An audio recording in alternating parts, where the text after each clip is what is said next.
제가 직접 만나 보지는 못했지만 그분의 글을 읽으면서 늘 존경하고 있었던 한 분이 계십니다. 그분이 제임스 패커라는 목사님이십니다. 그분의 책 중에 하나님을 아는 지식이라는 책, 그 책이 가장 그분의 탁월한 저서이라고 알려져 있죠. 하나님을 안다는 것, 하나님을 아는 지식이라는 것, 그것이 우리의 삶에, 그리스도인의 삶에 얼마나 소중한지를, 얼마나 명쾌하게 적어 놓았는지 그 책을 쓰신 그분이 한 번은 이런 얘기를 한 적이 있었습니다.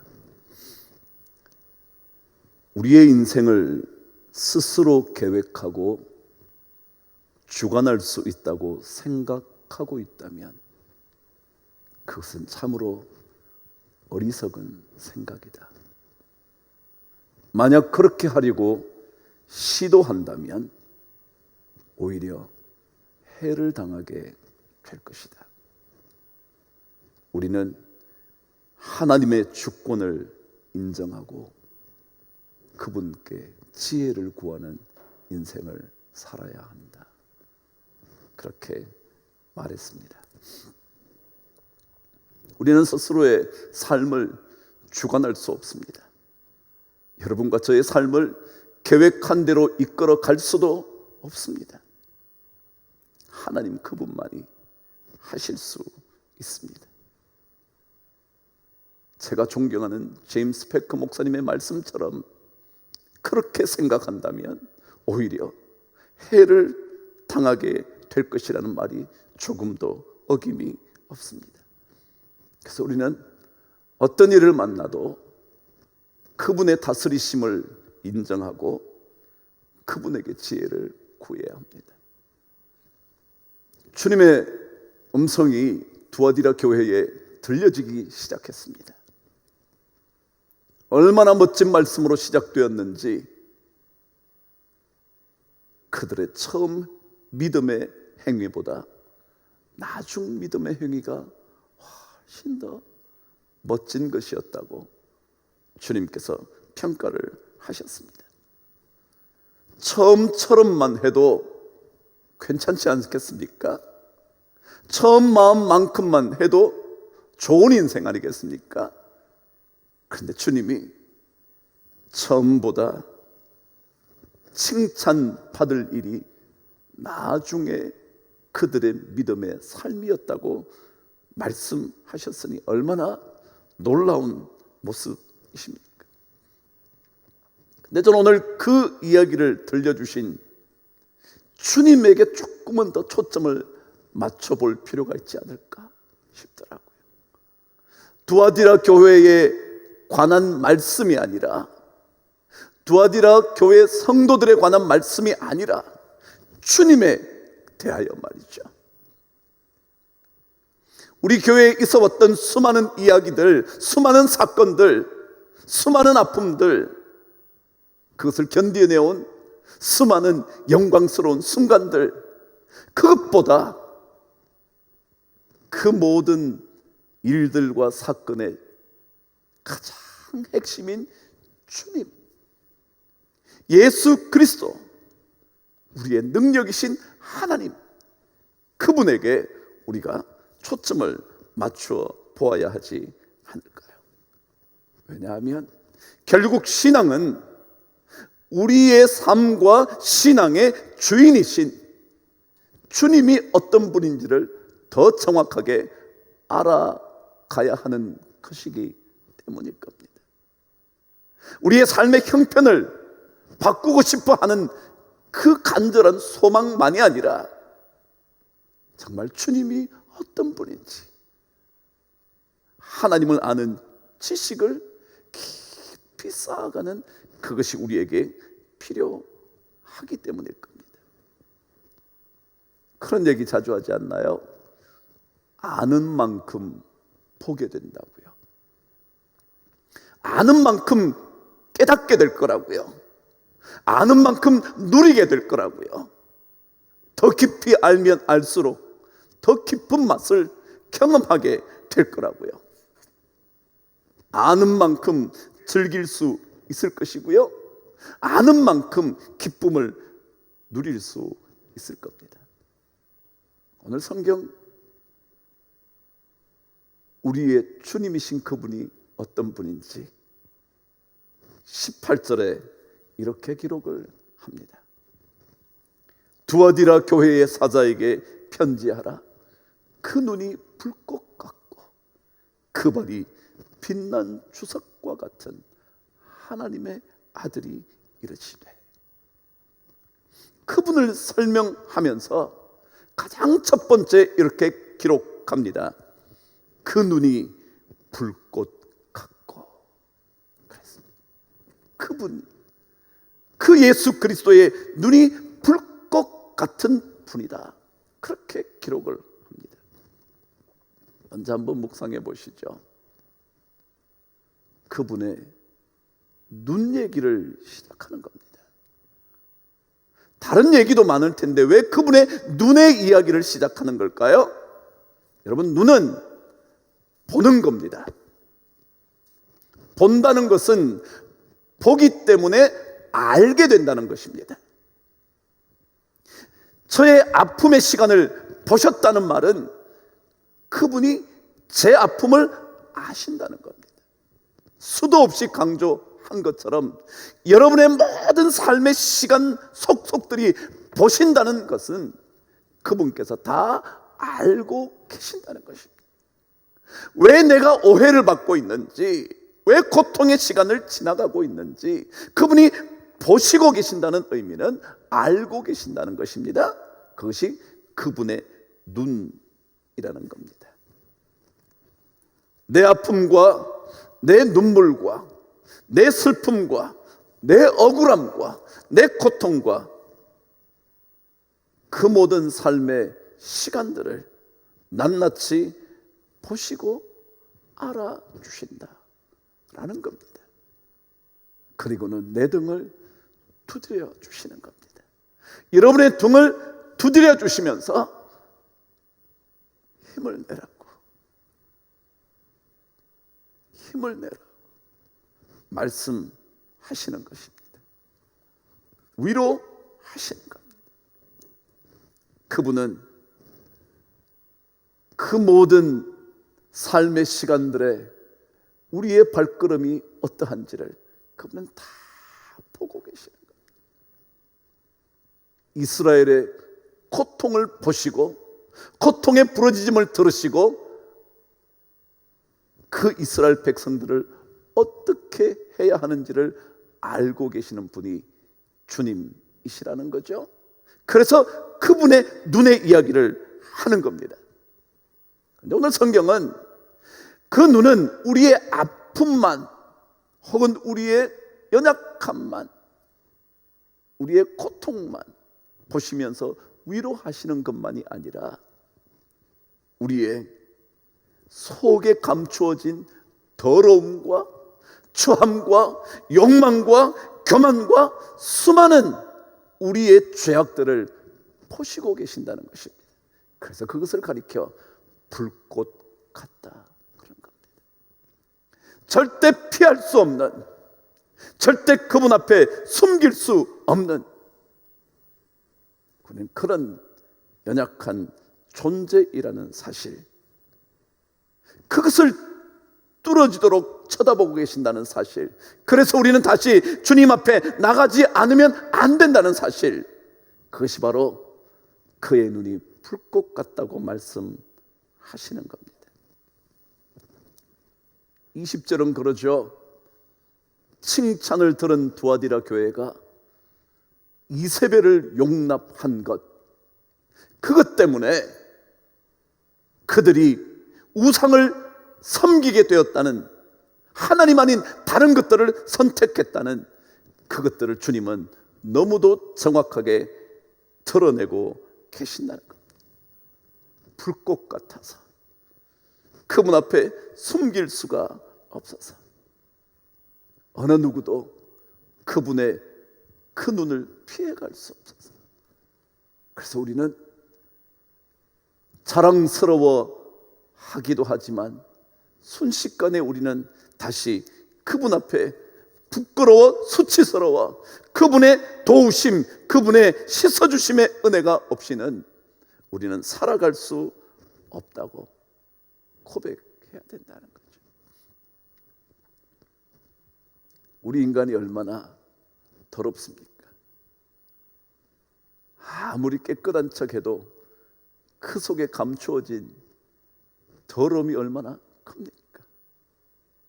아무리 버리고 버린다고 말하지만, 아무리 눈물의 회개를 한다고 하지만 우리 속에 숨겨져 있는 죄악들이 얼마나 많습니까? 그래서 우리는 불꽃 같은 눈으로 지켜보시는 그분 앞에 우리의 삶의 무릎을 날마다 꿇지 않으면 그분의 그 엄청난 죄악을 지적하는 날카로운 눈을 절대 벗어날 수 없다는 거죠.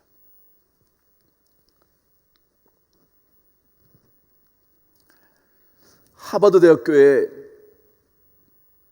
탁월한 교수들이 많죠. 우리나라에 알려진 사람들도 꽤나 있어요. 행복에 관한 탁월한 강의를 하는 교수요, 또 정의에 대하여 얘기함으로 우리나라에 다른 어떤 나라보다 더 많은 책을 판매하게 된 그런 교수도 있죠. 그 사람의 이름이 마이클 샌델이라는 교수죠. 그분이 그런 얘기를 한번 한 적이 있었습니다. 하버드 대학교는 1년에 4만여 명 정도가 지원한답니다. 그런데 몇 명 정도를 뽑느냐 하면 2,000명 정도를 뽑는다는 겁니다. 4만 명이 지원해서 2,000명만 입학을 하게 되는 거죠. 근데 입학 사정관들이 그 4만 명의 지원자들의 모든 것들을 살펴보면 대부분의 학생들이 충분히 하버드 대학교 안에 들어와서 공부할 수 있는 자질을 갖고 있다는 겁니다. 그렇지 않겠어요? 하버드 대학 아무나 입학 신청하는 것은 아닐 테니까 말이죠. 그래서 신청한 4만 명의 대부분은 충분히 하버드 대학교 안에 들어와 공부할 수 있는 자격을 갖추었다고 볼 수 있다는 거죠. 그런데 2,000명밖에 뽑지 못하잖아요. 그래서 이분이 이런 제안을 합니다. 엉뚱하게요. 자격되는 그 학생들 중에 차라리 2,000명을 제비뽑기 하면 어떨까? 다 자격이 있는데 어쩌다가 이 학생은 입학이 허가가 되고 어쩌다가 저 학생은 입학이 되지 못하는, 그렇게 함으로 인하여 마치 입학된 학생들이 자기들은 최고로 괜찮은 애야 라고 스스로 교만해지지 않도록 하기 위하여, 그분의 표현에 의하면 승자가 더 겸손해지도록 하기 위하여 차라리 제비뽑기가 어떠냐. 다시 말하면 우리 인간은 다 사실 비슷한데 어쩌다가 자기가 조금만 나오면 마치 자기가 어떤 누구보다 더 나은 사람인 것처럼 교만해지는 본성이 있어서 차라리 그 교만한 본성을 없애기 위하여 제비뽑기 어떠죠? 우리 인간이요, 괜찮은 것처럼 말해도 이런 존재예요. 자기가 조금 나은 것 때문에, 한 걸음 앞선 것 때문에 우리는 뒤에 따라오는 사람들을 무시하죠. 어쩌다가 자기는 그 대학에 들어갔는데, 어쩌다가 그 직장을 가지게 됐는데, 어쩌다가 조금 앞선 걸음을 걷게 됐는데, 그렇지 못한 사람들을 아무렇지도 않게 함부로 대하죠. 그게 우리 인간이에요. 자, 주님은 그 모습을 보시는 겁니다. 그래서 그분의 눈은 불꽃 같다. 아닌 것처럼 말해도요, 주님은 숨길 수 없다는 사실, 주님 앞에서 숨길 수 있는 사람은 아무도 없다는 사실 말씀하는 거죠. 우리의 아픔을 보시고 우리의 등을 두드려 주시며 위로하시고 격려하시는 그분만이 아니라 우리의 모든 더러움을 보시는 그분, 우리는 그분 앞에 정말 겸손하게 무릎을 꿇어야 한다는 것, 그것이 오늘 어쩌면 두아디아 교회에 말씀하시는 주님의 그 모습 첫 번째로 들려주시는 메시지가 아닐까 싶은 거예요. 그런데 여러분, 이 눈에 대한 얘기를 하고 난 다음에 주님에 대한 말씀을 하면서 등장한 단어 하나가 발이라는 것입니다. 눈이 있고요, 갑자기 발이 등장하는 겁니다. 무엇 때문에 여러분 그랬을까요? 뭔 관계가 있을까요? 눈은 뭐며 왜 발이 등장하는 걸까요? 그 발은 빛난 주석과 같은 그 주님, 왜 기록하고 있을까요? 여러분, 발은 뭔가요? 걸어가는 거죠. 발은 걷는 거죠. 서 있기 위하여 발이 존재하지는 않잖아요. 그 자리에 가만히 있으려면 발이 왜 필요하겠어요? 몸뚱아리만 있어도 가만히 있는 건데요. 그래서 발은 움직이는 겁니다. 그래서 행한다는 의미입니다. 그럼 무슨 뜻이냐면, 하나님은, 우리 주님은, 하나님이신 그 주님은 보시는 분만이 아니라 행하시는 분이시다 라는 의미입니다. 주님은 행하십니다. 이스라엘 백성을 아말렉으로부터 건져내시는, 행하시는 분이십니다. 싸워서 이기게 하시는, 행하시는 하나님이십니다. 그 행하심이 빛난 주석, 그것은 영광스럽다라는 의미입니다. 다시 말하면 그분의 행하심은 영광스러운 행하심이라는 겁니다. 그분이 행하시면 영광스러움이 드러난다는 것입니다. 그분이 행하시면 영광스러움을 만들어내신다는 것입니다. 하나님은 행하십니다. 행하시는 그분의 모든 일들은 영광스러운 결과를 만들어냅니다. 그분이 행하실 때마다 그것은 빛이 납니다. 아니, 그분이 행하셔야만 우리의 삶은 빛이 납니다. 그분이 우리 교회에 행해 주셨습니다. 그분의 발이 빛난 주석처럼 우리 교회에 걸어오신 겁니다. 성경은 늘 말합니다. 하나님은 말씀하시고 그 말씀하신 대로 이루신다고 말씀하십니다.